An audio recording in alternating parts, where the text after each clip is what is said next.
Mind you, I don't have a religious background. I do not understand these terms, and for me, angelic beings were just a matter of human creation to deal with reality. I thought, well, isn't that nice? Humans create angelic beings to solve their problems. When they have a problem, they pray to them and they come down and they help them throughout situations. Very convenient, a nice coping mechanism to deal with problems. And here I am talking to them myself. And here I am receiving direct support for my development and also for the development of other individuals in this world. So,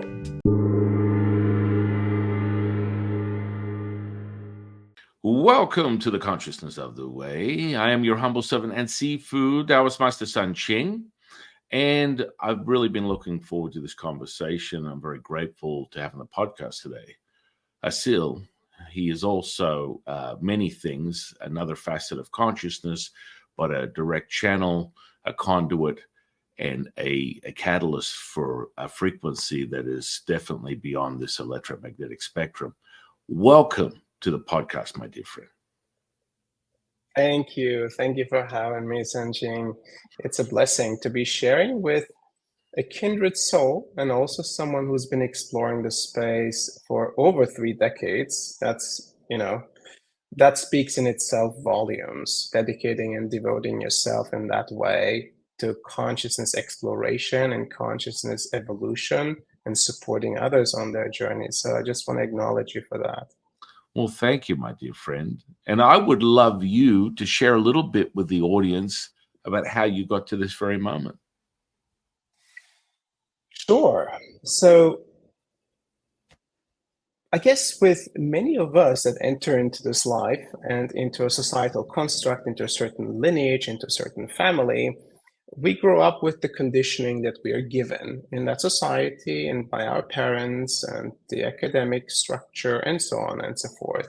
And so I was given a lot of conditioning, as many of us do. And I grew up in Vienna, Austria, by Turkish immigrant parents.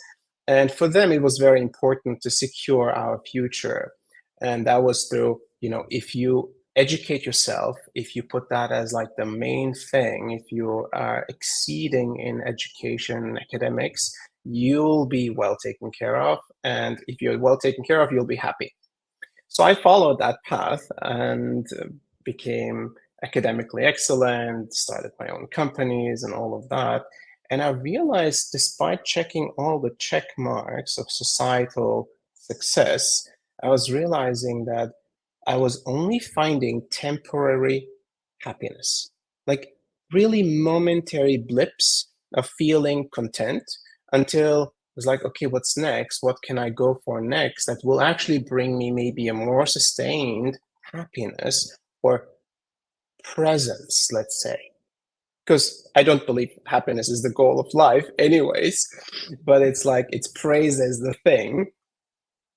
And so at some point, realizing that I was becoming not just not happy, but actually more depressed because something inside of me was disjointed. So my soul wanted to have something of a greater awakening, but my mind and my conditioning was driving me to do the things that society had told me to do. So this disjointedness was creating more of a schism and therefore draining, and eventually depression, mental illness, all of the above would be just very close. I could feel it. So I said, I'm going to leave whatever this is that people consider a success behind because something much bigger is in the making. And following that call, I've been, I traveled around the world, ventured into different lineages. I wanted to find out the most authentic, the most pristine connection that people could have with spirit. People that have found some sort of piece of the puzzle, an answer that would satisfy them, and they would display a certain level of presence and health and well-being, a balance that I hadn't found yet for myself. Because as you know, there are many people that have great wisdom, but they don't necessarily look healthy or they don't look well. And you wonder, how is it then this wisdom achieved isn't integrated or embodied, right? So it took me into a lot of different places, from the east to the west. And just like yourself, I have also spent a significant amount of time in the Taoist tradition, which I still love and bring forth. I've studied with a Taoist master in China of the Longmin Tai tradition, the Dragon Gate school. And then also yogic traditions and Buddhist traditions, indigenous traditions. And I started to get pieces of the puzzle, but something much more significant was opening up in my consciousness. And that led about 8 years ago, 9 years ago, to a unique encounter and conversation with what I would consider a higher level consciousness, a consciousness outside of mine, where these light beings were present, and one of them moved forward, connected with me, and spoke to me, just the way you and I speak to each other clearly, and said, "You're finally ready and we can work with you." And I thought, "Who are you?" And it said, "My name is Emmanuel, and I will guide you through this process." And in my mind, I'm thinking, who or what is Emmanuel? Is this like a saint of the Christian tradition? Is it like an ascended master? Is it like a spirit? Like, I have no idea. What was interesting in that moment, the way my mind was mapping the energy and the frequency of these lights that had come into my conscious awareness, was like I was depicting them as blue Buddhas. So I thought, wow, what are all these blue Buddhas doing in my consciousness? I guess it was somehow the frequency that I was trying to match against what I knew in my mind, right? And so Emmanuel said, "You will soon enough find out who I am or what I am." And he said, "This is the path that we are unfolding for you, and we will be a vessel of our work if you choose to do so. We have connected with you more than 3,000 years ago, where you basically agreed you would serve at a time of great awakening within humanity." And I thought, well, but this is a lot to digest, right? Can I think about it? Like, what's the time frame? How is this going to happen? Like, all these questions exploding in my mind. I said, take your time, but understand that all of the tools and all of the practices that you have learned will not be required. We will redevelop your entire vessel so you can serve in this particular way with this particular technology that we're providing to assist in humanity's awakening. So I thought, okay, I'll think about it. Fair enough. Spiritual encounters can happen many, many times throughout our exploration. That doesn't mean they come back. It doesn't mean, I call them the one night stands, of spiritual encounters. Sometimes they happen, right? So you're like, okay, that was a great vision and, I got something out of it. But the fascinating thing about it is they were present. So when in about a 3-month time period, I said, yes, okay, let's do this, because what else is there? This is like the most exciting offer I've got on the table so far. So let's explore what this is about. And here they were. And the whole process started off developing my energetic body, my mental, emotional construct, my physical body. They would wake me up before the sunrise. They would make me run around the mountain and greet the sun and have a very particular diet, have 5 to 6 meditations a day, really like being blasted with energy to open the energy channels, to expand the capacity of the energy channels. I was going through the ringer. It was like Ninja Warrior, It was boot camp. I called it the spiritual boot camp, and they were my spiritual coaches, so to say. And I thought, wow, all of the trainings I've had done before, I thought were intense, but this had a whole nother level of specificity and intensity to it. About a year and a half into this training, Emmanuel said, okay, now you're ready to serve. You'll start with one-on-one, small groups, larger groups, and so on and so forth. And mind you, throughout this process of a year, it wasn't just silent. They were giving me incredible downloads of their perspective of what was happening to humanity and what was needed from their perspective in terms of their intervention and support, and how much they could intervene and how much they wouldn't intervene, because it was not for them to solve our problems. It was about us to come to realizations that would allow us to make different decisions about being human on Earth. I thought that sounded really beautiful. And also, I'm a big skeptic, right? So I'm a scientist at training. I thought, okay, I'm talking to voices in my head. I could very well be just nuts, right? So let me talk to experts. And I would talk to experts. And I would also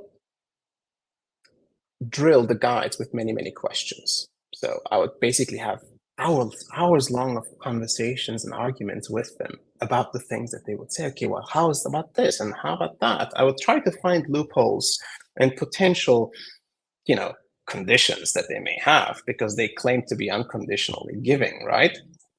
And to this date, I haven't found one. To this date, they have always met me with compassion, love, and unconditional presence. Wow. So the work with Emmanuel led to being able to embody Raphael's energy and frequency, which is even more potent and even more, I call it higher voltage, and then Archangel Michael. And eventually I became a vessel to the Elohim, because that's what they were preparing me to be able to embody. Mind you, I don't have a religious background. I do not understand these terms. And for me, angelic beings were just a matter of human creation to deal with reality. I thought, well, isn't that nice? Humans create angelic beings to solve their problems. When they have a problem, they pray to them and they come down and they help them throughout situations. Very convenient, a nice coping mechanism to deal with problems. And here I am talking to them myself. And here I am receiving direct support for my development and also for the development of other individuals in this world. So that's, the short version, but still gives you a picture. Woo! Where do we start? My goodness. Yeah. It's that phenomenon that sort of steps out of that mundane existence of your going to sleep and waking up in this reality that you think is just the reflection of that flesh and blood that looks back before you in the mirror, and identity and lack of is where you get a glimpse of something supernatural, paranormal, intuitive. And that within a Taoist model, which I imagine you sort of explored some of the Taoist stuff, but within the teaching that I share, Taoism is very simple. Everything is basically a bellows. You're contracting and expanding at the same time. Everything is in a contraction and expansion. The true seeker will find the Wu Ji, which is between the breath in and the breath out. That is the center point. That's where you find the secret source, the fluidity, the Wu Wei, the flow, the effortless action. And just from your own frequency, I'm enjoying and bathing in the energetic potential that you're sampling for myself and audiences to come, specifically my students, disciples, 126ers, subscribers. They love these conversations because it's an experience. It's no longer just concepts or words, which are still catalysts for some type of realization. But then you go even deeper, because that experience that you're having is visceral. It becomes something that you can be realize is self-evident, that it is tangible, it is real. You've altered this realm with your attention intention, taking light to wave to matter to particle, realized as energetic potential, as a deciphering sort of way to accept what it is that you're experiencing. Because I think a lot of people dismiss that there is a processes to activate that energetic potential. People always seek out people that come around the world to teach, for me to teach them the energetic potential, the internal alchemy, we call it Nidan. And that is completely contradicts all basic fundamental Taoist training. Because the lower Dantian, when I teach them, is the primordial mother. It's all pure yin energy that is converted from the sun and the earth, which makes it a whole different. People go, that doesn't even make sense. That's the cauldron. That's where you heat everything up. Oh, no. It goes beyond that. And I'm exhibiting and experiencing this potential just with your presence. So again, that is a higher state of awareness that comes with a frequency that is beyond this electromagnetic spectrum, which is where people get all, okay, Jifu, what does that mean? It means that your attention intention cuts from the cloth of perfection we call the mother and distorts it in what my dear friend, Buddhist monk Martin would say, the dukkha, that is the variable of energetic potential. The electromagnetic spectrum is a limited viewpoint. When we bring in Qi, God, Tao, Buddha, whatever the frequency is beyond that, it's perfection. It resets everything. It returns you to remember. And so experiencing that right now is always exciting to come home. And being in that presence, I'm very grateful that you're bringing that resonance. Thank you. It felt like a homecoming for me. It really did. That connection, that opening, that presence, that love was nothing like I've ever experienced before. No human love experience could even come close to that kind of love. It was the love of creation. It was an unconditional love. It was an all-encompassing, enveloping love where I would be held and supported from the beginning to the end. No matter who I was, what I had done, what I didn't do, it did not matter. It was an all-encompassing love, truly unconditional, and always seeing the greatest potential in me where I couldn't even see it myself. And in that way, because I've been viewed and imprinted with that kind of love, with that kind of projection, I started to learn how to be and see that in others. Especially when I was in these channeled states, I could see and feel how they would project that kind of view on everybody that was part of the experiences.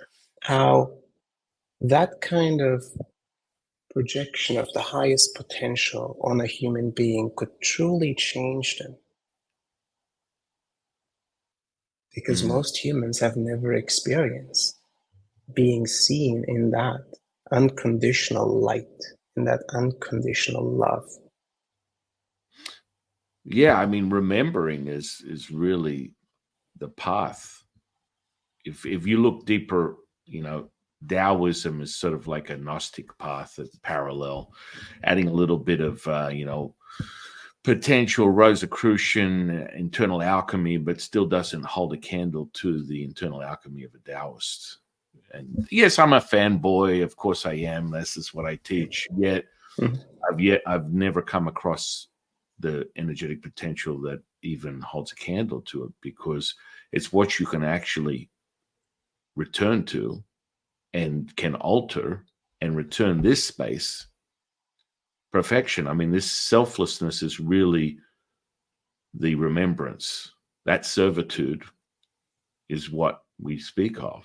That unconditional love is that frequency, the currency of this sort of perfection, but it has to be met with someone surrendering and realizing that all this is nothing more than an illusion to the truth.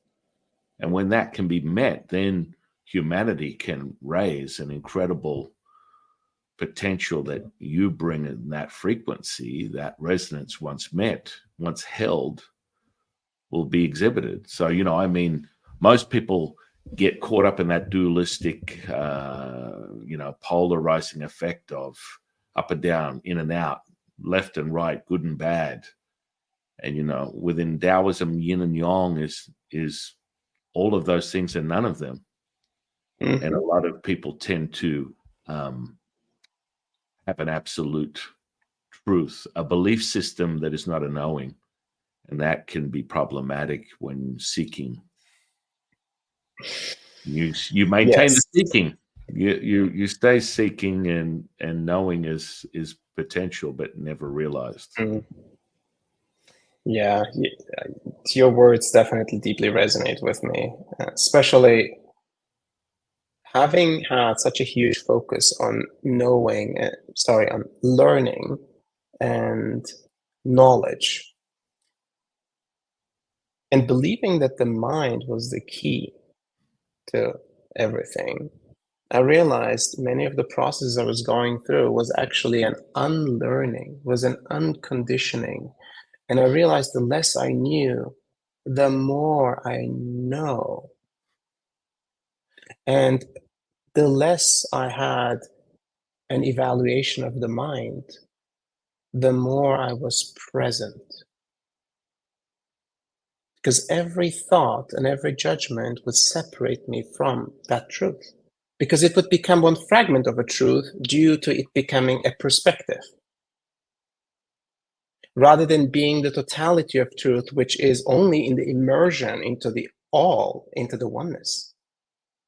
So non-duality is felt, expressed, and in presence, but the moment it becomes a thought or a word, it becomes conceptualized and it starts already seeping into the dualistic reality.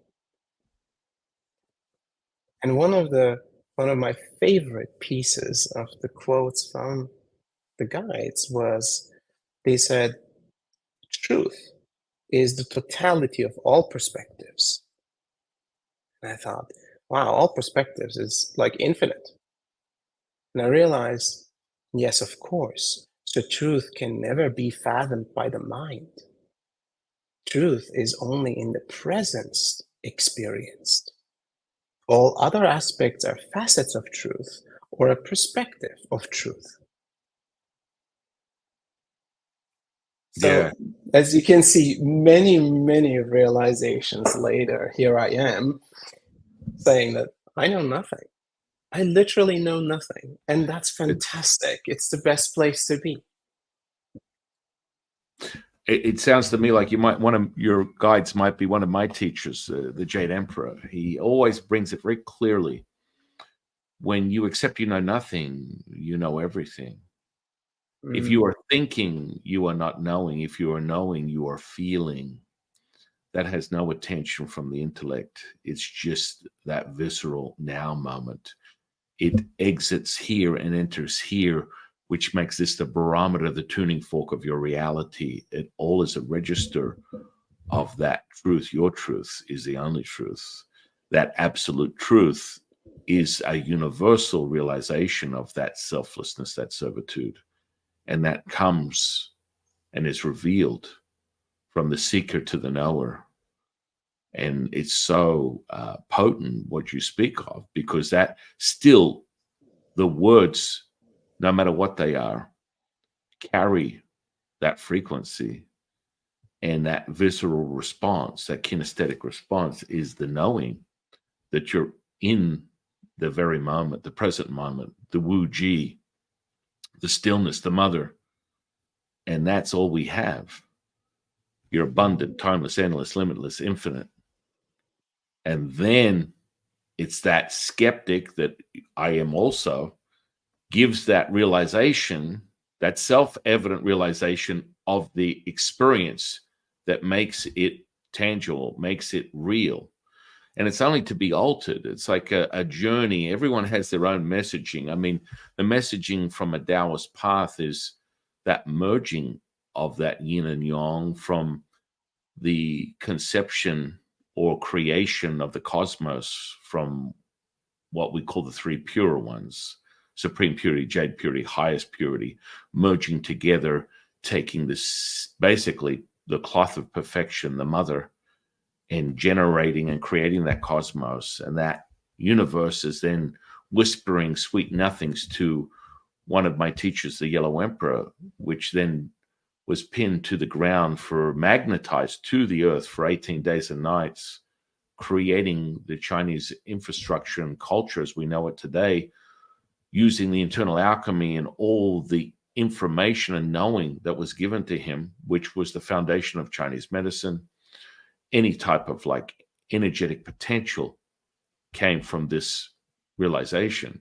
And it's like, you just have these cycles. It's like when we are contracting, we're expanding, we are everything and nothing at the same time. How do you perceive it? The simplicity of that is your glass half empty or full? And that in of itself is everything and nothing. And then that's where people are like, oh my goodness, my mind is blown at this point. And then, that visceral feeling you're getting right now, that charge in your upper dantian, that chill and expansion through your physical body with energetic potential, is that. And, I never lose sight of the value of where that source is coming from, and to be in acceptance and allowance and gratitude for that ability. Your guides giving you this incredible insight to share this messaging with all that find you within their own path of realization is so powerful, my dear friend. Thank you. So I was wondering, when they started to work with me and they were developing my energetic body and all of that, I thought to myself, wait a second, there's so many people that are channels and delivering divine wisdom and so on, which, by the way, I would never read because, I enjoyed it, the fact that it existed, but I was not really a fan of consuming any of that content. For me, it was really more like, oh, okay, what's the deeper practice? What can I do to expand in my capacity? And, for me, it was like Zen Buddhism, sit facing the wall for 10 hours and like 2 weeks or whatever it is. Or, my Taoist master would say, here, do this practice and come back in 7 years, and then we'll talk again. And that worked for me because it was like, okay, I practice and I move and I reach a certain milestone and then I can go to the next one. And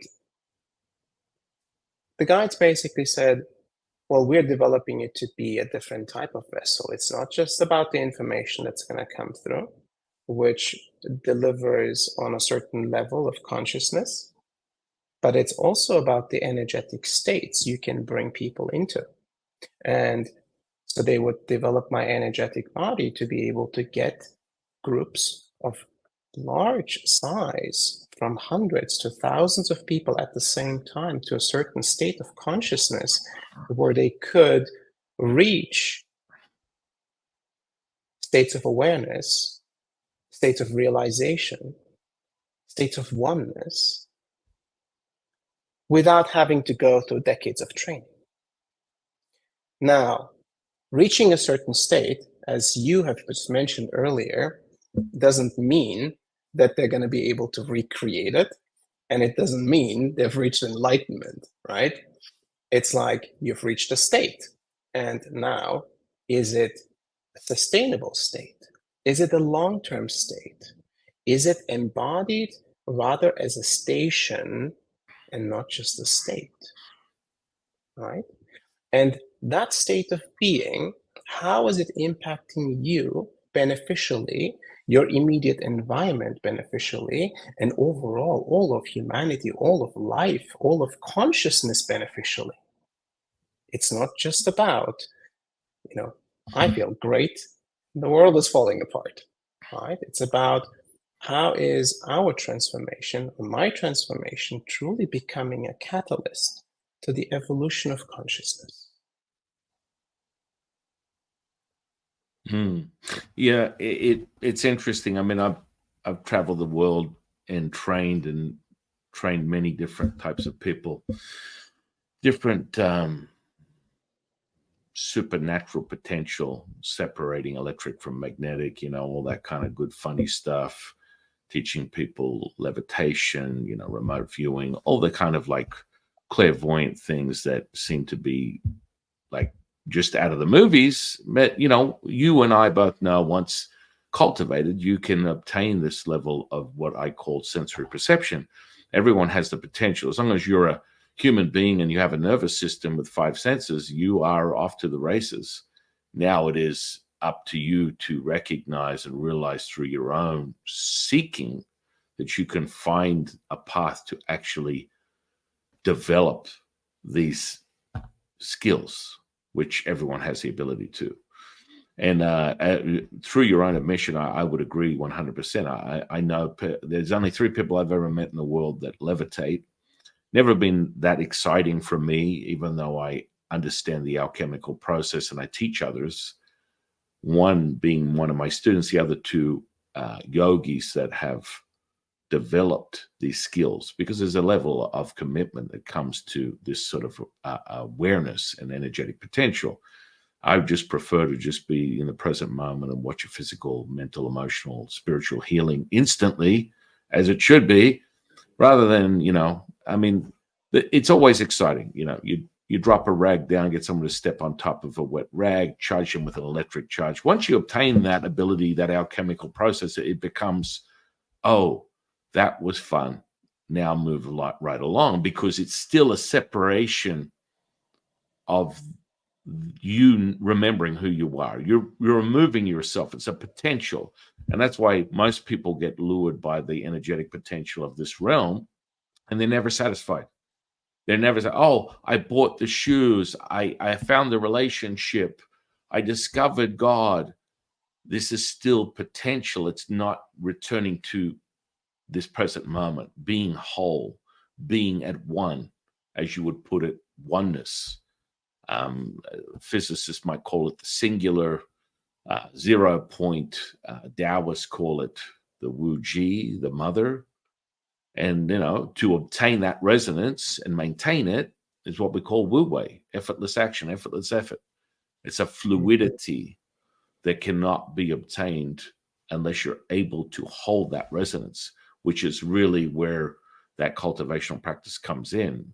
But also, learning these energetic practices does not make you spiritually aware. It can, it can be problematic. I've met guys, like I said, the other 2 guys that I'm familiar with, that I've met through my travels, that levitate. They're quite frankly, their character is a little deficient. It's not exactly at the highest level, yet they were able to cultivate these practices. And it's all part of that collective. I agree with you wholeheartedly. It's about raising humanity's awareness. From a Taoist seeker, that's part of being an ambassador to planet Earth, is having this experience as a human being and then deciphering it, decoding it, returning to your true nature, your selflessness, your servitude, and then that raising of that frequency, and humanity will then, of course, return to what they know, which is love, the unconditional love and acceptance, the complete embodiment of that. And that energetic potential, I think, is critical for your start to seek, yet it doesn't have to be the absolute for you to return to what you know. What are your thoughts on that? What I've witnessed in delivering this work to many, many individuals around the world, thousands of people that have come from different lineages, different pathways. Very often there was a promise, and very often there were objectives. Very often these objectives or the promises were established in order to cover or cope with a sense of lack. And so developing these supernatural powers had developed to become an objective. And I realized very quickly it's a byproduct of the journey. It's not meant to be perceived as like the destination, because the moment it becomes a destination, all other parts that are also meant to develop as part of this growth become not developed, underdeveloped, but the energy of the focus goes on to that objective. And I realized that early on, I had to tell people, I would say, don't focus on that. That may happen or may not happen, but it's not the key of making you the greatest potential version of yourself. The fact that you can electrocute people or make fire or you can see through walls is not the key of you becoming the highest potential version of yourself, and also not the key to this great awakening that's occurring in humanity and for your greatest service in this process. So if that's not it, what is it? Well, it is something indescribable. It is something that no words can envelop or describe. It is a calling from within. It's a soul level call that we are responding to. And if the resonance matches, if you feel that the energy that comes through, the frequency that you're met with is meeting that frequency of that call of your soul from within, then you're in the right place. And something indescribable, something beyond our comprehension is occurring in that space. And that is, to me, it's divine. To me, it's something so beautiful that I want to share it with the entire world. Yeah, yeah. You know, that selflessness is obtained by everybody. We have all had a glimpse of it, and that's why it's removed from any description. It just is this present moment, and that obtainment means you're no place, no person, no thing, and that's where you're able to access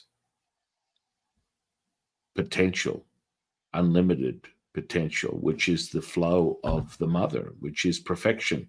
So you keep being able to return back to it. You're subject to the duality, and then non-duality is that center point within the breath in and the breath out. We call it Wu-Ji. And that you can obtain through just instantly evoking the energetic potential through the respiration. And I find it always funny. Well, to myself, I find it humorous when people talk about breath work. If it's work, it's something you need to about face and run from. It's an embodiment of something that is basically the evidence of this polarizing 3D. And then your entry to it, removing the veil, is your ability to access that.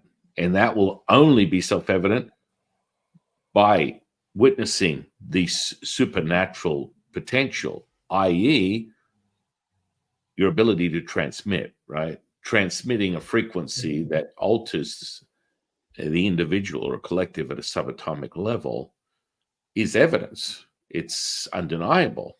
It's self-evident. I remember, when I first channeled my teacher, who's still my teacher to this day, which Latsu, and there is a fundamental understanding, and I probably collectively got probably 50 or 60 dear friends of mine that are direct channels of many different spirit entities. And this is undeniable. The message is clear, and it's a visceral one. Fortunately for me, I returned back to my remembrance of who I was from many past lives within a moment, the first time I ever channeled over 30 years ago. And it comes in that visceral form where it's like a light beam coming down from the heavens and saturating your physical flesh. And your emission, you emit a frequency, a combination of yang and yin energy that is visceral. And anyone observing that or receiving the transmission, it is like, get your stick out with your marshmallow and start cooking it up, because it is very tangible. And that's, I think, the biggest misdirection is when you ascend, it creates no form, yet you're registering what I like to call spiritual consciousness. A dear friend of mine, James Tunney, and I have come to that conclusion. There is a far difference between consciousness and spiritual consciousness, because within a scientific model, there's almost like this need to dismiss the very ritual, the very, as you put it, lineage, or the seed of where this comes from. How have you morphed into and created this incredible ability to transmit this frequency? It's come from somewhere. And to dismiss it and put it, a lot of scientists consider it conscious agency. There's a separation. It's making you separate from who you are. And when you get to that point and you realize that science is more a hindrance, in my opinion, than something that awakens the individual. And in some cases, quantum physics is exciting, but there is a lot of neurological stuff that people talk about, and they want to base it within the physical body, which would be a mistake, in my opinion. The neurology is a good baseline. It's a foundation, but it is not where this light, information, and energy comes from. What are your thoughts on that? I think there is, interestingly enough, science is expanding a little bit, thankfully, and they are exploring ideas on consciousness being outside of the body and consciousness being more than just what the brain generates or neurology generates. And I think that's a step in the right direction, yet it is so much more than that, right? So I think it was the Dalai Lama who once said, I think it was a great quote, and I'm probably not quoting it correctly. He said, if I were to explain to you this physical representation that I am, it is only the tip of my pinky from the totality of my being. So he was trying to explain people that you are so focused on what you believe is you, being the totality of who you are, but the truth is, it's only the tip of the iceberg, right? And science needs to explain that which it observes in a way that makes sense with the current scientific understanding. So it requires existing science to be able to follow in order to understand the next piece. So it's a very small incremental process.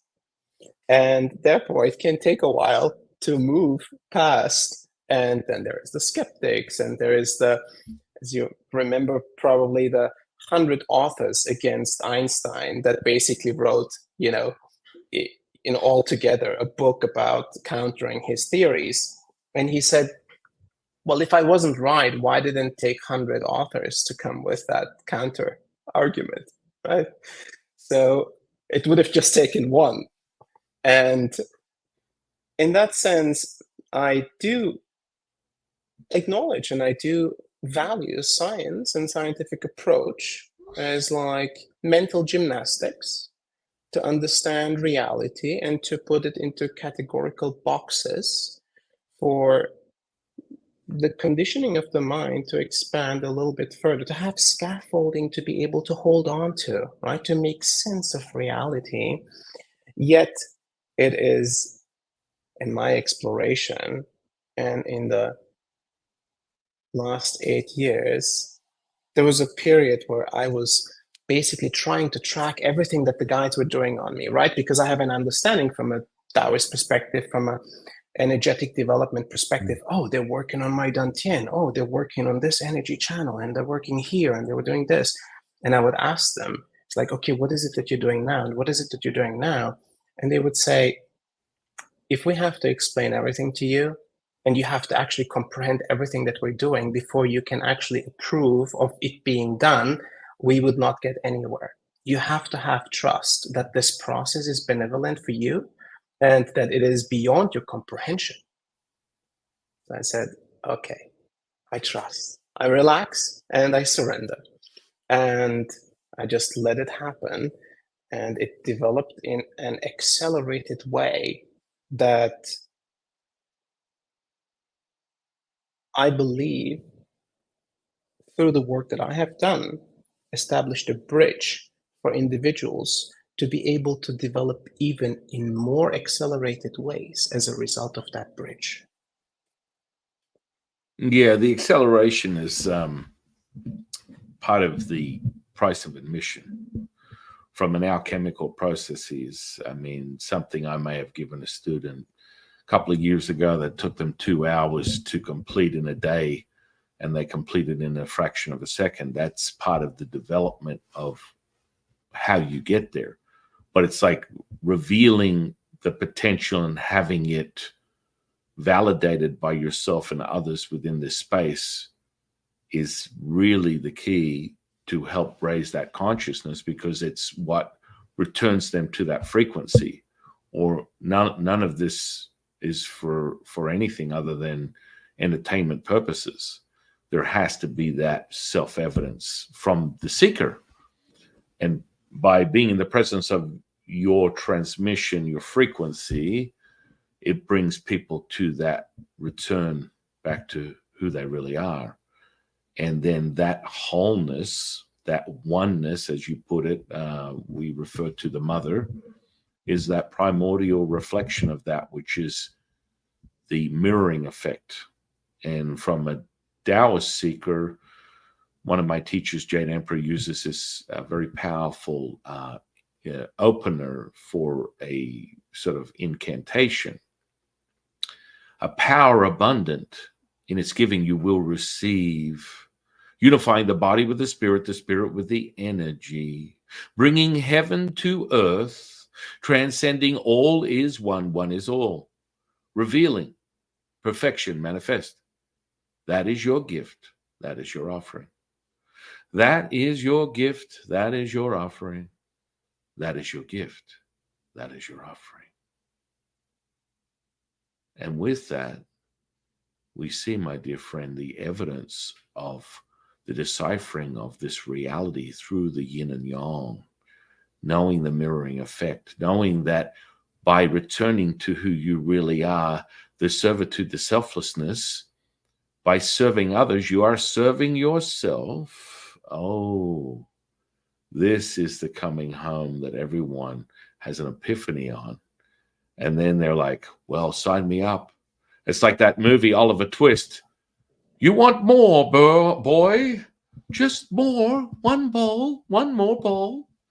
Yeah, it's true. It really brings people back to that. And that embodiment that you and I had, that amplitude of that resonance that was visceral, that saturated the physical body and it was presented that way is self-evident. It's like, it doesn't matter what it is. People gravitate to the words, the scriptures, whether it's the Bible, whether it's the Quran, whether it's, Dharma, whether it's the Tao Te Ching, the Tao Te Ching, which within my teaching, I teach people this is a mirroring effect of the mother, the primordial mother. Every verse is actually an incantation. That incantation takes you on a journey of 81 different realizations with a frequency, a shape, and a color that's met with that experience. It's a visceral experience. So that's why we call it the magical register, because it goes deep into that ritual, deep into that mastery, and that remembers the seeker. The seeker remembers, the seeker returns, the seeker comes to that void, which is really the present moment, that entry and exit level, and it becomes real. But I mean, I don't know, have you ever bent metal before?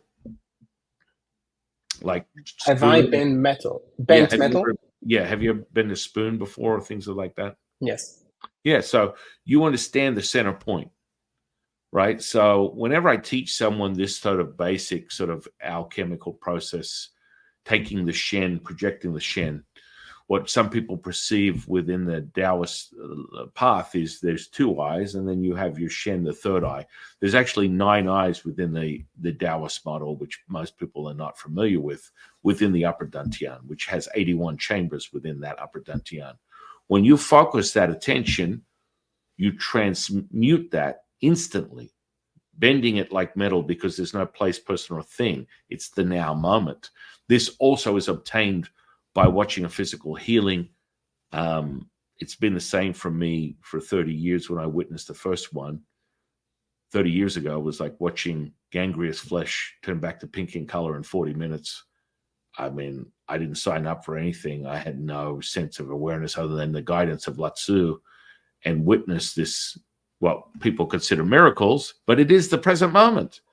And for the last 30 years, I see, I imagine you got thousands of stories. You hear it all the time. Once people are able to remember that resonance that you bring, that you open the space to remember, all of a sudden miracles, bones fusing, tumors disappearing, people coming out of coma. I mean, this is like the night of the day in the office. Yet for most, it's like an awakening to this paranormal, supernatural, intuitive awareness, and it's exciting. And I've got to be honest, it is exciting. It's exciting the first time I ever witnessed it consciously to now. It's just as exciting as it was 30 years ago, because there's that embodiment, that acceptance, as you referred to it, when you accept you know nothing, you know everything. Or moreover, the student is the teacher is the student. This continual expansion, which is part of that bellows effect that we speak of. Is your glass half empty or full? Yet I believe, I know this to be true, having taught thousands of people this very process, is that the energetic potential must be met from the seeker's curiosity so that it can validate the experience. It doesn't become some psychotic episode of the intellect that then just spins off into other things. Everyone gets the bite of the spiritual dragon. They go pursuing it. I had something paranormal. I heard grandma. I had a vision. I had a premonition. I was able to predict something. I thought of someone. They called me. All these types of things are exciting, and they're necessary. However, your guides, these seekers' guides, come to you and give you this awareness is for you to either dismiss or accept. And I feel like if anyone's within your path, they're there to remember. And that potency of that frequency is second to none, in my opinion.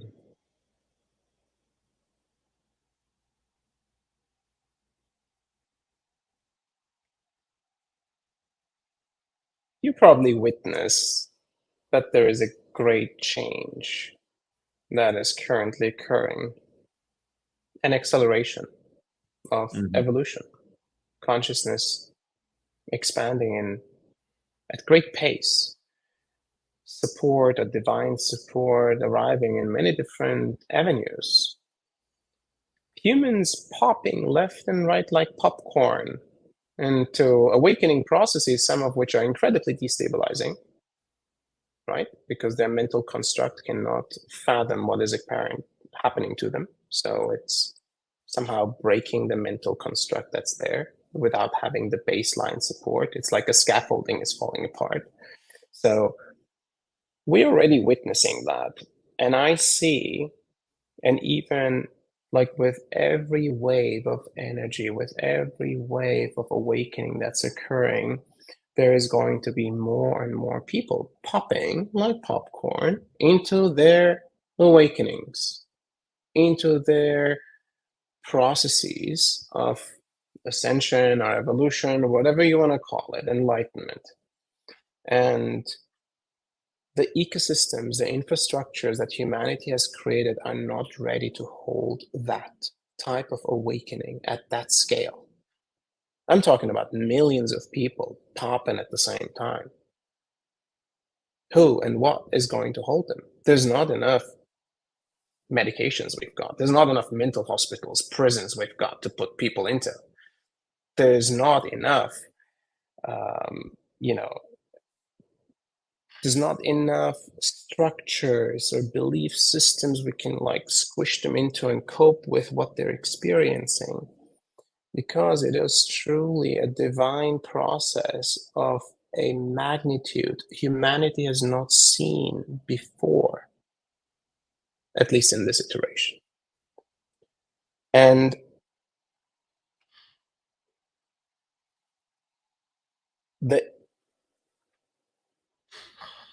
the infusion and the delivery of this work that I'm being guided to is focused on, well, what kind of infrastructure will humanity need as this is happening?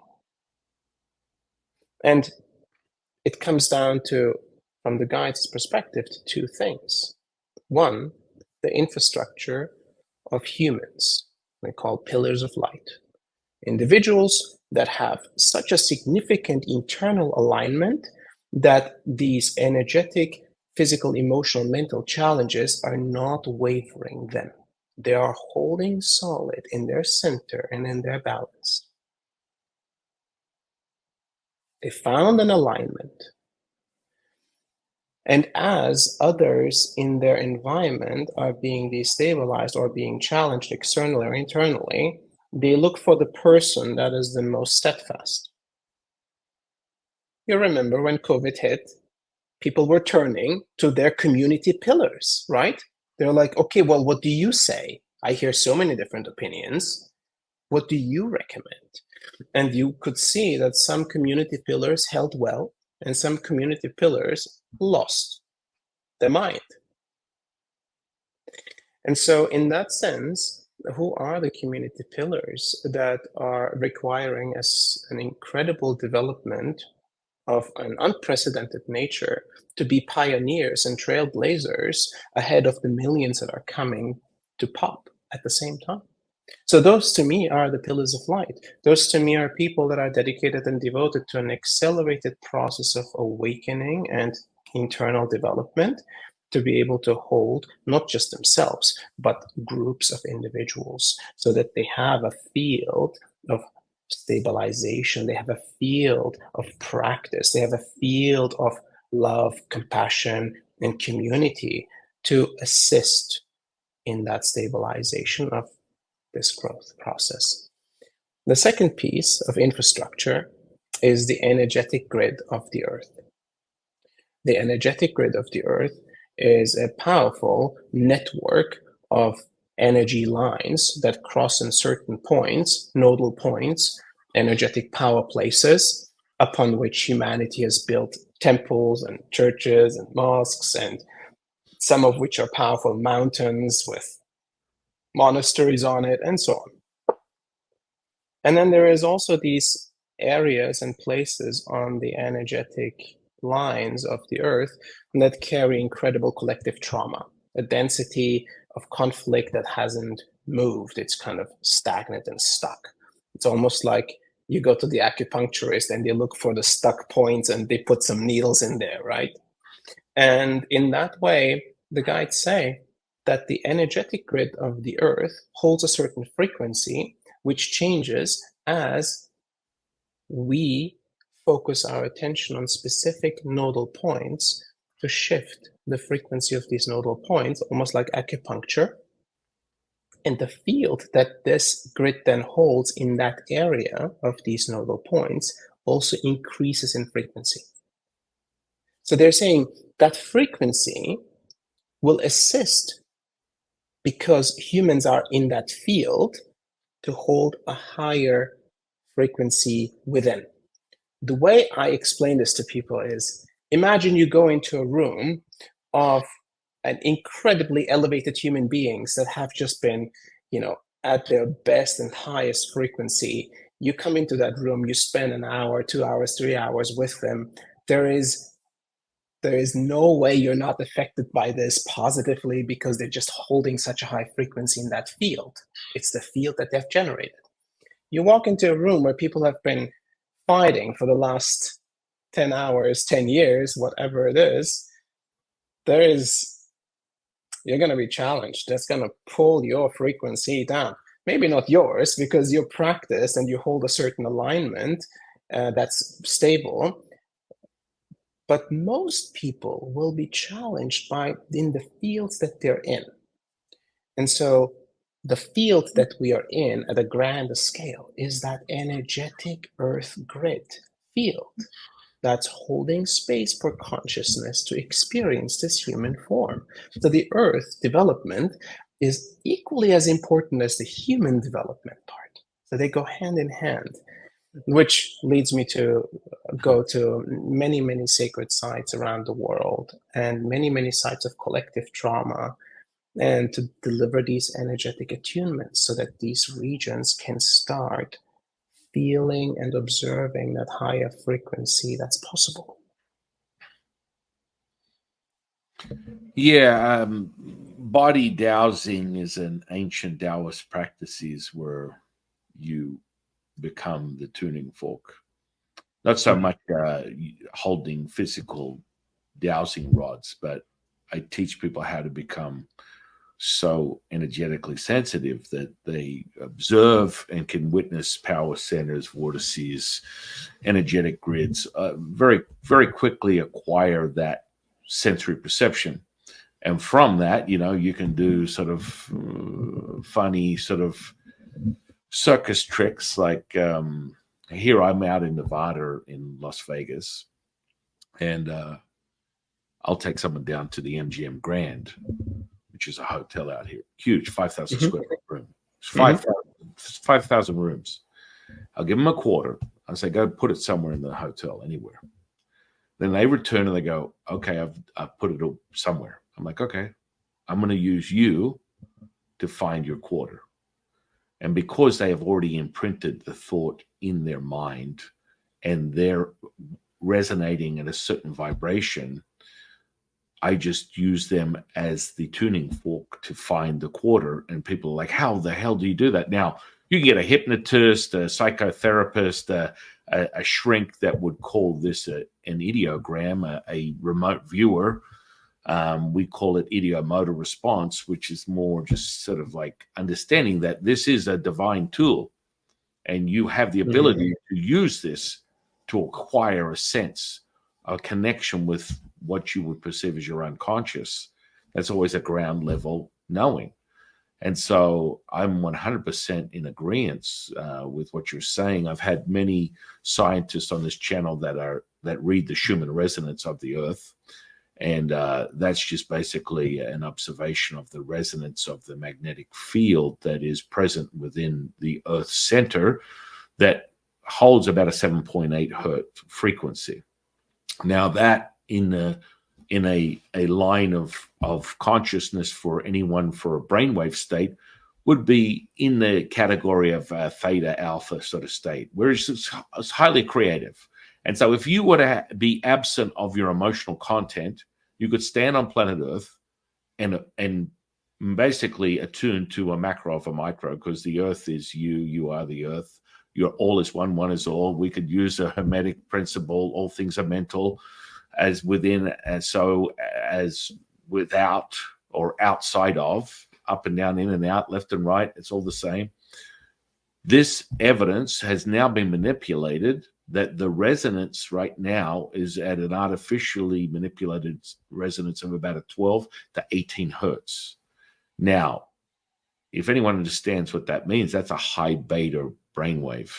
That's a high beta frequency, which would put people in this state of highly overly focused to a point where they're, anxious. Add sugar, caffeine, and a bad day, and you are going to be out of your mind. Just right back to what you were speaking of. How do you contain this sort of state of awareness that's happening across the planet? Now, my teacher Latsu is always, always gets the questions. It's always fun.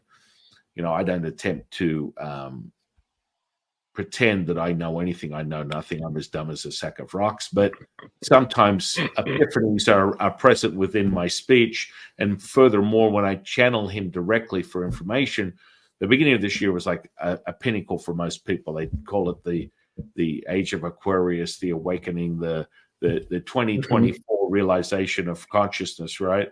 And people are like, well, let's see what's going on. What's happening? It's like, imagine you're a grain of sand asking the beach, what are we going to do today?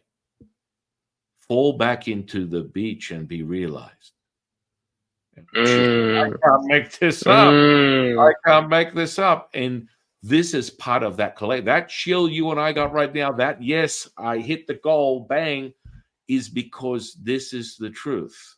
This is what Asil and I are talking about, is returning to that frequency, and there is no separation. It's just the now moment. And then all of a sudden, that raising of it, and he was very clear that we're being hit in the next 12, at that point it was the beginning of the year, the next 12 to 24 months will be the highest frequency, 9 times more powerful from the sun to planet Earth than any time in human history, which makes a lot of sense. It correlates with a lot of people talking about some of the effects of the universe at this present moment.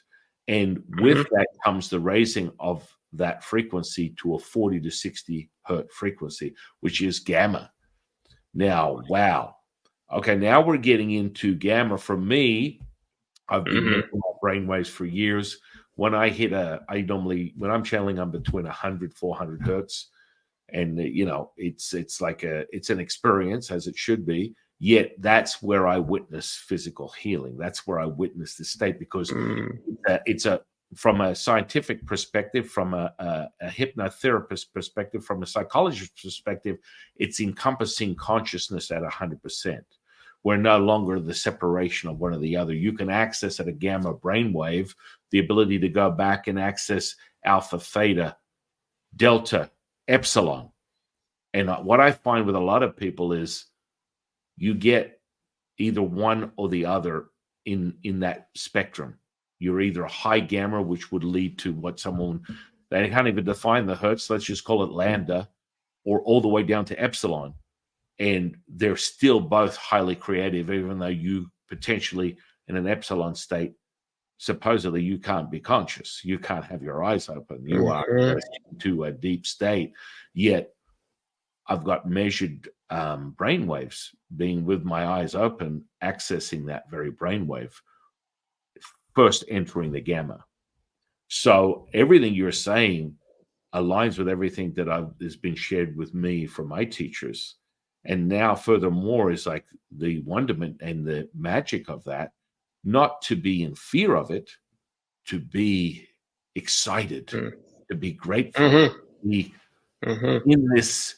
We are, always remember the measurement of that. If someone's receiving your frequency, it's because they're ready for it. Even though it shakes the tree. If you or I can guarantee you, listen, I'm going to tell the audience right now, I'm psychic. I'm going to ask Asil. If he goes into a room and you bring what you bring, which you do, there's 2 things that happen. because people are polarized by this duality. They love you or hate you. There's no in between. 100%. There's no gray. It's either one or the other because they have yet to find that Wu Ji. What are your thoughts on that?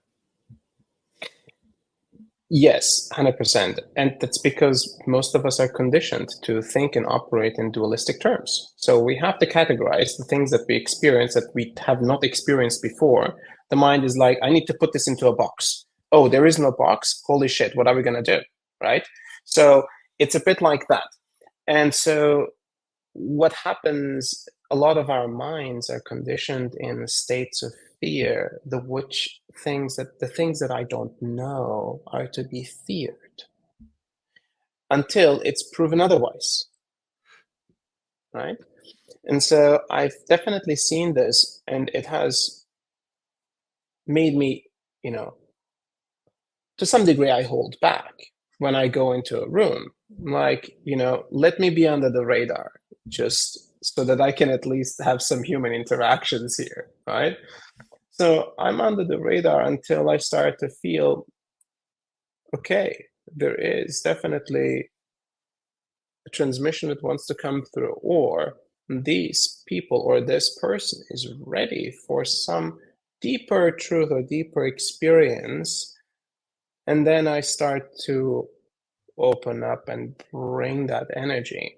And when people sign up with, to do some of our transmissions and so on, or like they go deeper, the transmissions are one delivery, but the 2-week course or like the 2-week training, people are taken apart. Like they're completely deconstructed. They're like, some of them say, oh my God, I can't do anything else aside from just being deconstructed and reconstructed in this process. What is this? Like, what's happening? And say, well, just trust the process, because this is a technology that is deconstructing and reconstructing you so that you can operate at a higher frequency, more consistently, more sustainably. It's putting you into a new foundation of being without you having to incrementally build your way up. This is a divine gift. So take it as that. Even if your mind is freaking out and your heart is all over the place and your body is like, oh my God, what's happening to me? Just allow it to happen and receive this gift. If you can trust and surrender, if you know from the depth of your heart that this feels like home, because a lot of people say that, they say, oh my God, this energy feels like home. Well, because it is, right? And it is that type of source frequency that very often in this world we seek everywhere, but we can't really find it because we haven't looked deep enough inside. We're trying to look outside. We're trying to look at the manifestations that may reflect that to us, but it's only just a unique flavor of that home energy, but it's not our own access to it. So if people start to feel that within themselves, it is truly like home. And I say, well, trust that. If you can't trust anything else, trust that. There is no evaluation necessary. It's only resonance. Just allow yourself to be in that resonance so you can receive that divine gift. And don't think about what's it going to make me, what am I going to be able to do, power and this and that and doubts and fears. Don't even go there. Just be present with that divine gift of being resonant with home or source or oneness, whatever that is. And you'll see the transformation unfold. Yeah. I think the problematic effects of the humanists is where people get distracted. So, in concept, for both of us to speak on these things with a knowing, many people listening to this podcast, most of them will experience it, but there will be a few that are like, oh, Well, my life is hard. My life Mm, sucks. I've got a mm, shitty job, a shitty wife, a shitty mhm, life. And this is sort of part of the distraction I want the audience to know of, the people that are exhibiting these type of effects. It's part of the human condition that is the very distraction that has brought you to this point. So the heteroaction that is driving your need to be polarized, which is the human condition, what you start, you must finish. If you've ever been in a position of feeling manipulated, go and shake someone's hand, and you'll discover exactly what that does to you internally from that place of manipulation, because there's this inherent need as a human being to be subject to your emotional content.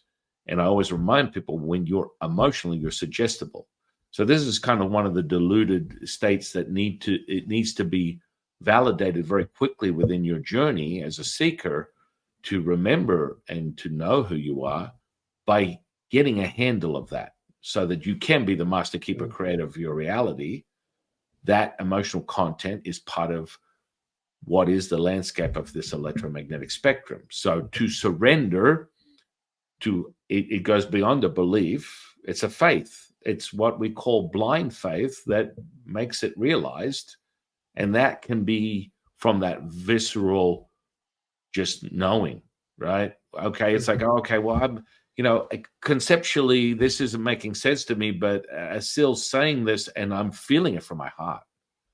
I know mm, that if I listen and I'm feeling it from my heart, it doesn't matter what he's saying.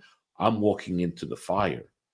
I'm walking mm, into whatever it is that is going to return me to who I am. So there's all these aligning points. I want the audience to understand that it goes beyond, us giving you descriptions of this. When you listen to a sill, then and you feel it, it's coming from here. As the sill said, it's like we're going inside to go outside. It's really mhm, returning to that center. Some people would call it the Vesica point. We call it the Wu Ji within Taoism. And it comes back to that basic understanding that everything is a bellows and we are contracting, expanding all the time. And what most people don't understand is, from that bellows, man is not like that. Man is can be exhausted. So to obtain that immortality, to obtain that knowing, that selflessness, that present moment from an alchemical process, you must be able to harness that basically energetic potential from your mastery. When you master the 50 trillion cells within this physical body that is your barometer, then you can make sure that you are always expanding. So from a humanistic perspective, mortality is very real. And so, as the Jade Emperor would always say, when you accept, when you know, which accepting is on leading towards knowing, when you allow, you realize that you are not of this body. What can harm you? Nothing, mm, nothing, my dear friend.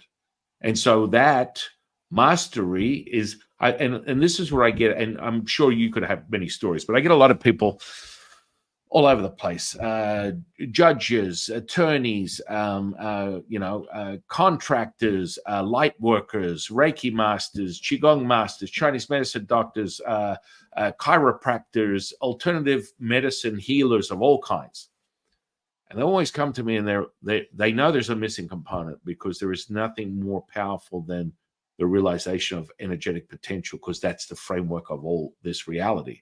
And when you mm, understand that, all bets are off. You access that, and anything is possible, and everything is possible. And so, with that, what is the first thing I always ask people? The first question I ask you, no matter what, how do you feel at the end of your day? And the answer is always the same: I'm exhausted. Aha. mm, You recognize the bellows, but you are not embodying it. You do not have knowing of the bellows. mhm, You are still limited. You are still limited. So within a Taoist path, you enter in from conception to birth. You are, I like to use the analogy, a battery. There's a battery for your constitution, your genetic disposition. What is your inherent lineage and brought you within this flesh and blood? That's the baseline. So most people, I've never seen anyone starting out at more than 80% of their 100% potential. And so with a Taoist alchemy practice, the whole excitement of it is you are abundant, timeless, endless, limitless, infinite. And once you turn that on, you'll never turn it off. That potential just becomes greater and greater and greater. So you get the 80% battery. I teach you how to bring your battery to 100%, from 100 to 1,000, from 1,000 to 9,000. All bets are off. You are now saturating that physical flesh with that energetic potential, activating the 0.07 millivolts of electricity within this vehicle. And then you bear witness to your knowing, you realize you return to it, and you access the mother. And then you are never tired. You are never limited. Yet you nurture this physical flesh. You nurture it to extend your journey, helping others to remember. And I think that's really what's exciting. And perhaps maybe you could share a little bit more about your affinity with the Taoist path and what drew you to that, because most people realize that that's a big component, is that nurturing of that immortality that we have using this avatar, this physical flesh. And most people tend to, a Buddhist path is quite fundamentally different. They're not so concerned about the avatar, they'll toss it away. Whereas a Taoist is very much into nurturing this and extending it as long as possible so you can re-up. So, sorry, I was just switching my microphone because, okay, you can hear me okay? Yeah, perfect, my friend. So what drew me to it was I witnessed a Taoist master display what we would call a supernatural ability. And I thought, wow, that's fascinating. And it breaks what I've known to be true. How is this possible? And then I started to dig into different Taoist lineages, and I saw that there is actually a proliferate, an incredible amount of these kind of circumstances. And some lineages are focused on developing the fire and developing the lightning and developing spirit conversations, developing levitation, all of that. And I thought, well, this is really interesting. They're really pushing the boundaries. But there is also a methodology. There is also a process that is focused on getting you to that next milestone. And some of the interesting things that I read was one of these teachers said, in order to develop his lineage, at one point, one of the emperors had basically said the emperor wanted to achieve immortality, right? So he has like infinite resources to get to that place. So he says, I don't care what it takes, but I want you guys to figure out how this path can be developed. In order to develop these sages basically did all kinds of experimentations and different types of experiments within thousands of disciples, most of which died in the process of trying to find out that one pathway that would allow them that type of immortality. And he would say, I'm the result that stands on top of thousands of people that died in the process of trying. And I thought, wow, that is some dedication and some devotion, and also an incredible service in some ways to humanity. What really got me, though, wasn't just the methodological element of becoming developed and practiced and having infinite amount of energy and healing and life force move through me. It was that practice was doing something to my mind. It was expanding my mind.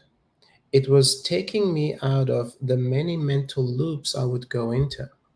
It was centering me in a way to be able to observe myself and everything that I was experiencing from a higher perspective, because I was a lot more present. I was a lot more grounded. I had so much more energy available to me, which allowed me to trust in myself more than trying to find something outside that would, in some ways, enhance me, right? So I found that to be very empowering and very beautiful in that way. And of course, reading Lao Tzu and reading other Taoist masters and basically understanding the yin and yang principles of duality merged into non-duality and the ability to hold both as a human being. I thought, wow, this is way beyond my pay grade. And there are some people that spend entire lifetimes on figuring this out. So I would love to learn. And I'm a humble student of that. And I followed that for a long time. And at some point came this, oh, you need to continue in a different way. And I honored that too. But the impact that the Taoist lineage, the Buddhist lineage, the yogic lineage, the indigenous lineages have had on my development is, I couldn't put a value on it because it was so significant, right? I wouldn't be the person that I am today without all of these experiences and the practices that I've received. Yeah. It just helps people remember who they are. The simplicity of that, as you speak on the method is so very important, in my opinion. It's critical to the seekers revealing the knowing and remembering who they are through that method. And so a lot of people, especially new age, energy, spiritual teachers, they tend to dismiss the method. They tend to dismiss the lineage. They tend to dismiss the origins of their awakening, which I've, potentially have, I would love a healthy discussion about that, because it's so very important that through that you validate and dissolve this human need for introspective, analytical construct and deconstructing, rather than being present, being in the now moment. And of course, you adopt this, what you've heard many gurus say for years before this very moment: be childlike in your nature. Accept and allow all things. Realize this now moment is all we have. And so all that stuff is conceptual until you come across yourself or myself, or these metaphysical awakenings, these paranormal, supernatural events that bring you to an awareness there's something greater than the 3D, greater than this mundane human existence.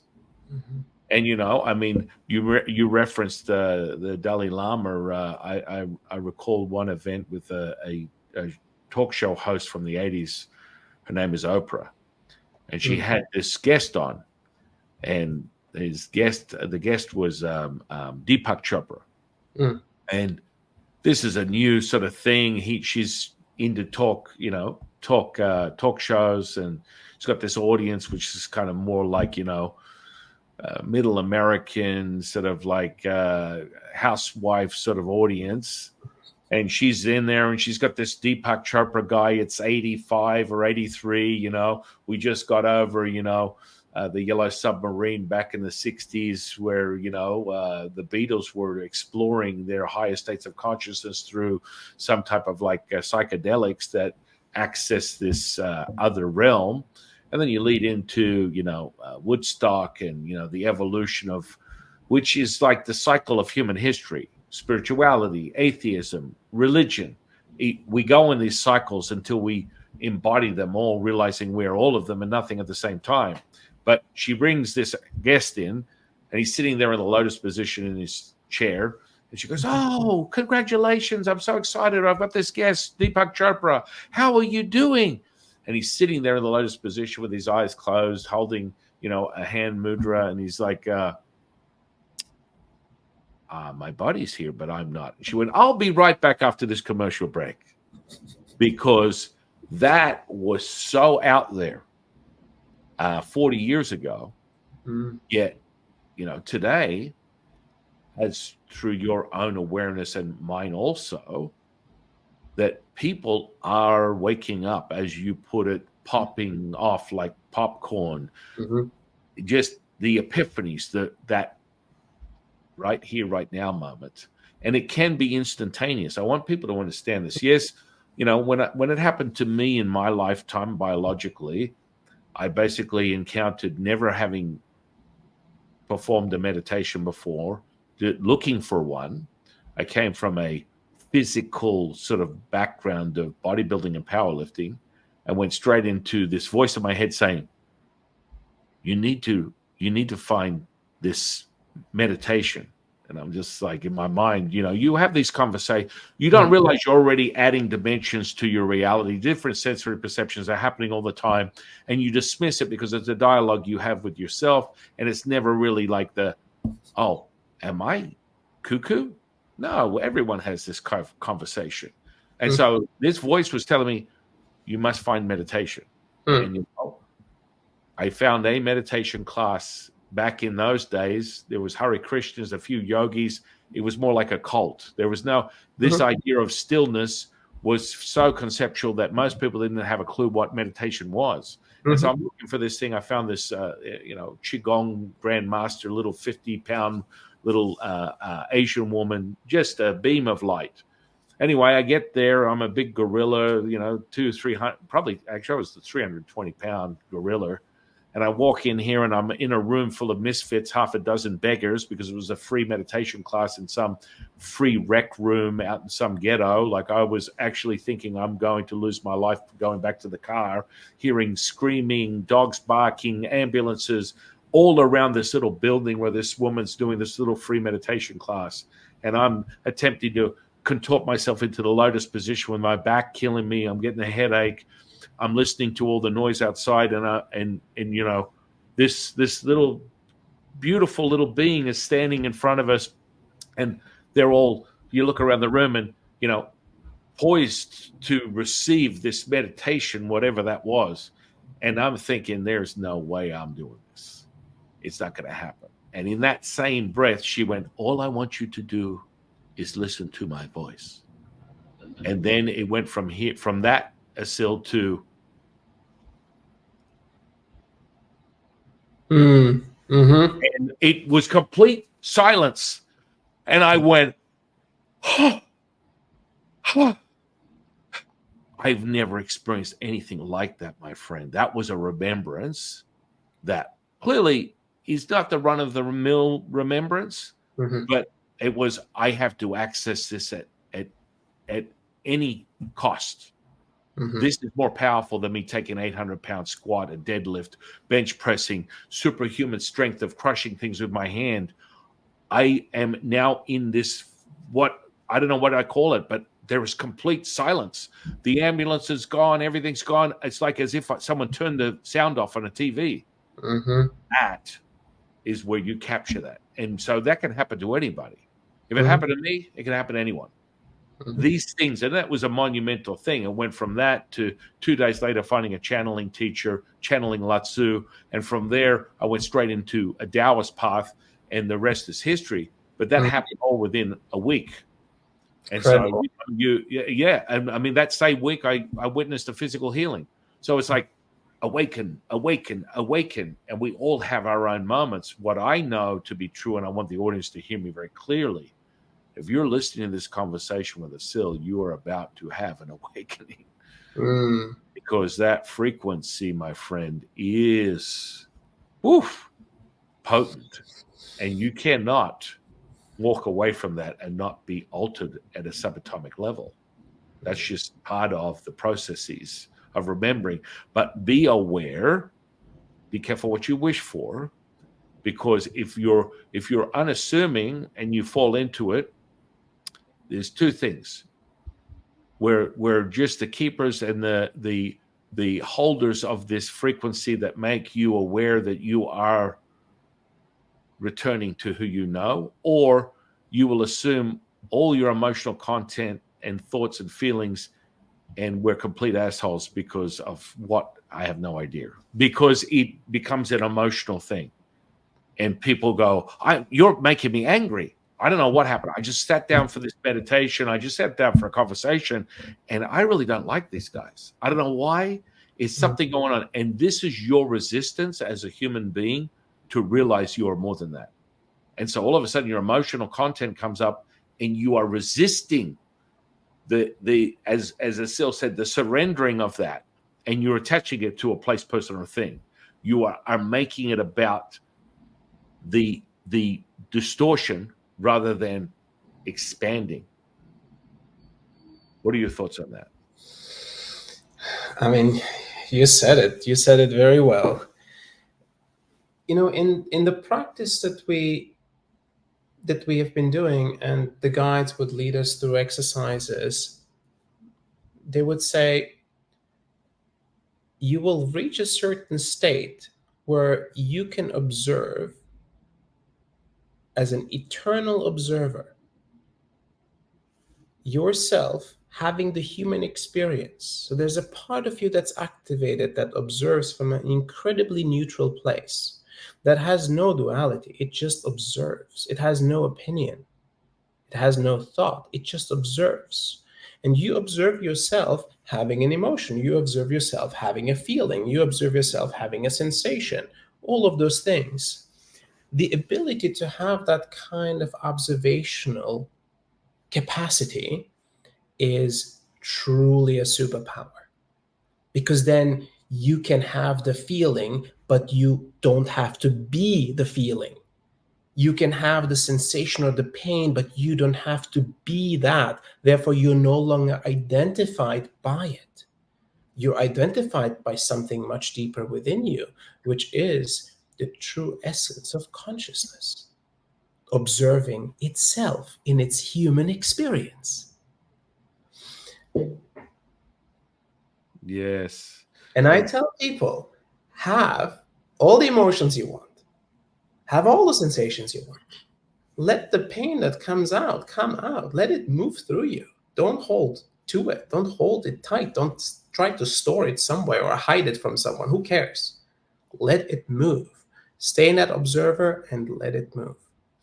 And then some people will say, well, if I continue this type of process, do I become unemotional? Do I become like a rock? Do I become insensitive to people's experiences and emotions?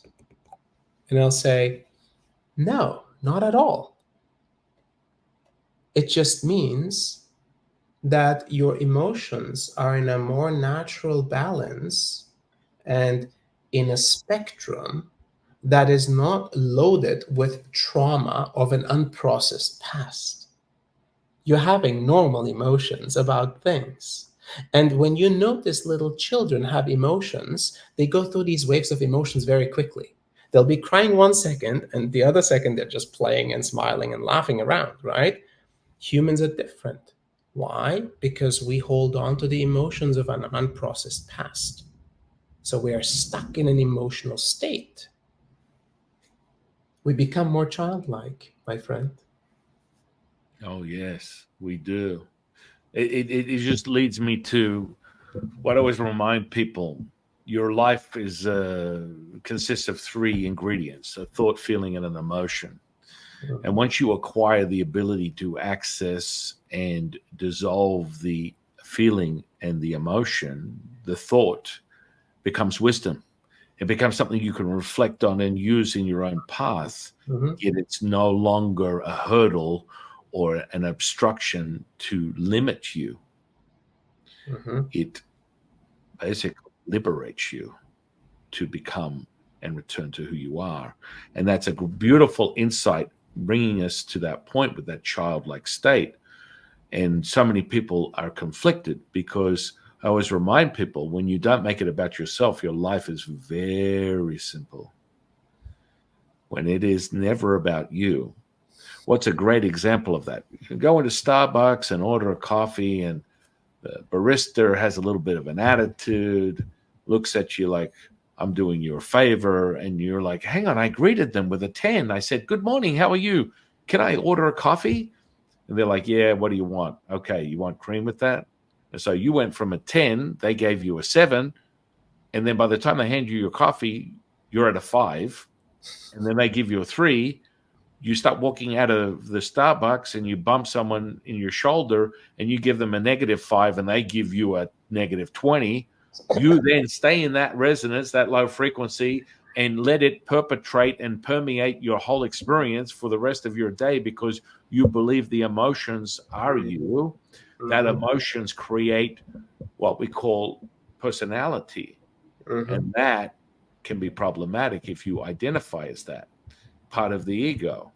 And so you go through your day, and until you reset that, you are now basically, your emotions control you. You don't control your emotions, which is so important to understand simplistically, that that is just part of this electromagnetic spectrum, and it's not real. And people are like, whoa, hey, whoa, that, whoa, hey, easy. You can't say that. That would put people in a deluded state.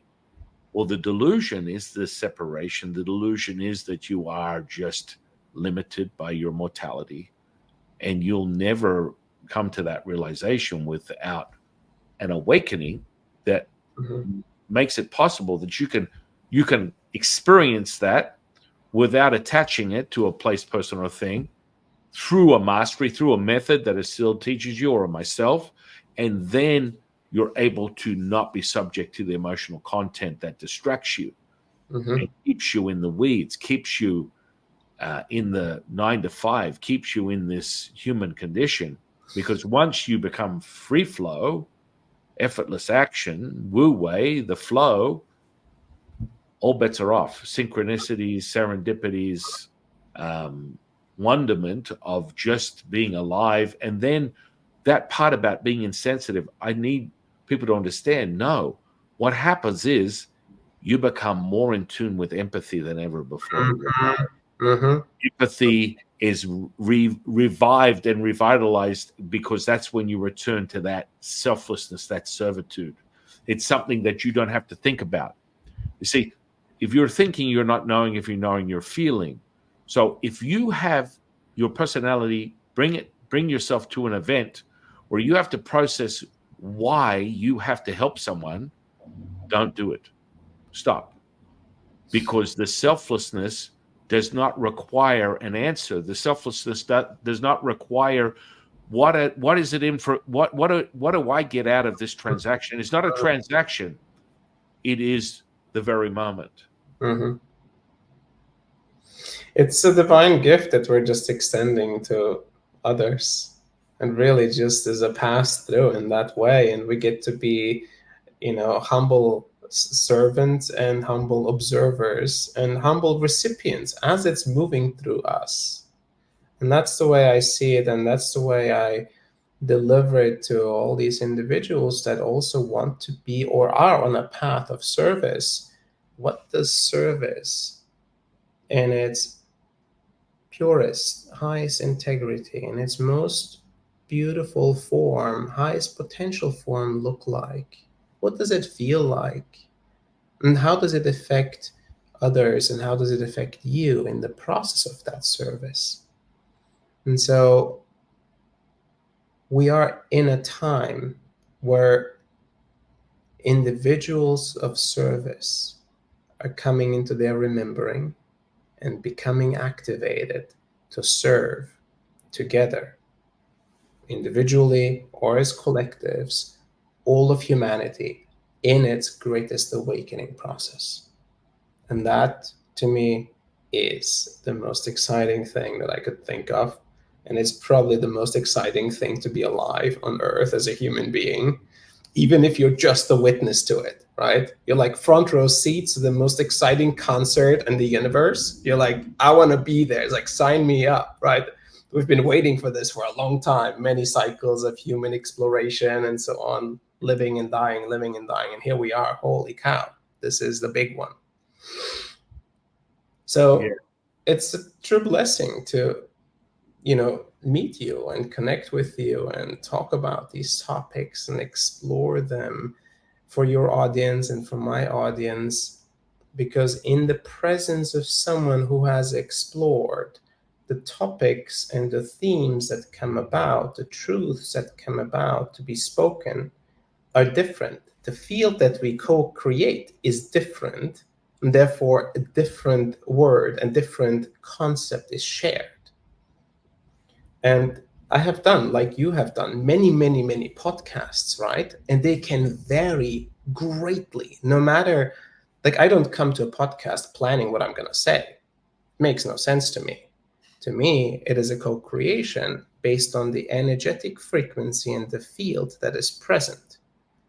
What is the highest and most aligned, most resonant that wants to come through in this co-created frequency? So thank you for that. Well, thank you, brother.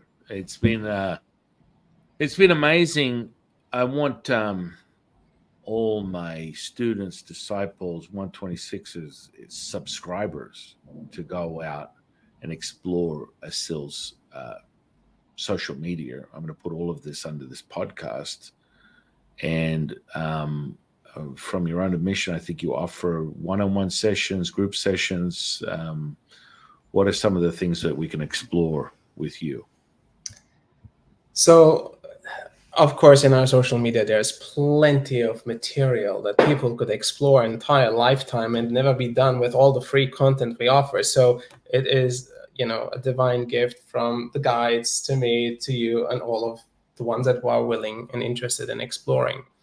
And for those that want to go a little bit deeper and really go into, okay, I understand this is a new technology, this is a maybe ancient new technology, right, that becomes available. How can me as a human being develop into a new state of a foundation? And mind you, in our work, we don't require anyone to let go of their existing practices or their belief systems, whatever. The guides say and I say, like, believe whatever you want. I don't really care. It really makes no difference to me. This work delivers on a much different level. So I have people that have been teaching, 50 years of transcendental meditation, and they're like, oh my God, my practice has amplified because of this work that I've been doing with you. I'm like, great, clap, right? So there is many individuals of different lineages that have amplified their existing practice as a result of doing this kind of work with us. And so the 2-week training course that we do is really just a baseline.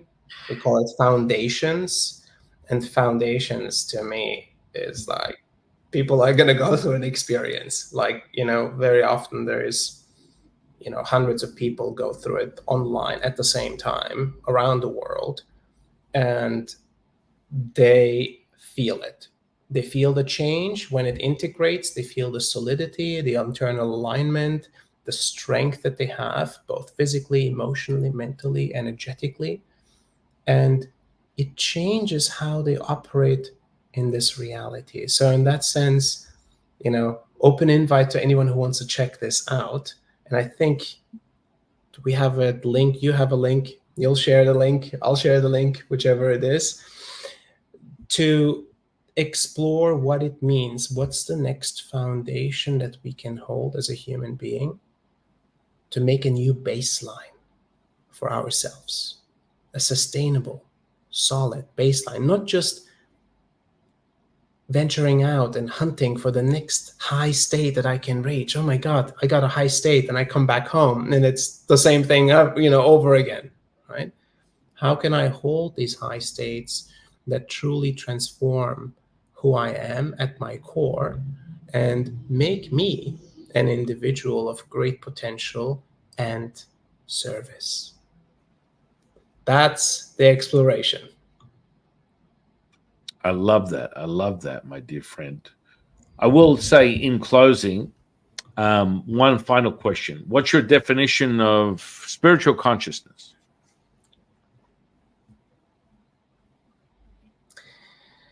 So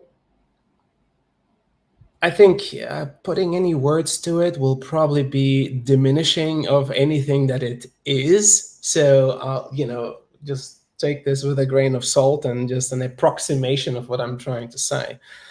To me, spiritual consciousness is the access to consciousness from a layer that's beyond the mind, the heart, or the physical body.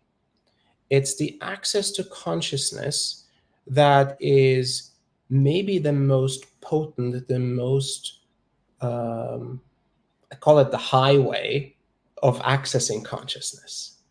And when we see the power that we have as humans by accessing consciousness through our energetic spiritual construct, that's when we start to realize that everything that we have been doing on an emotional, physical, and mental level is just child's play, right? And I love when people have that realization. They're like, oh, yes, I've been accessing reality and the human experience from a spiritual consciousness level.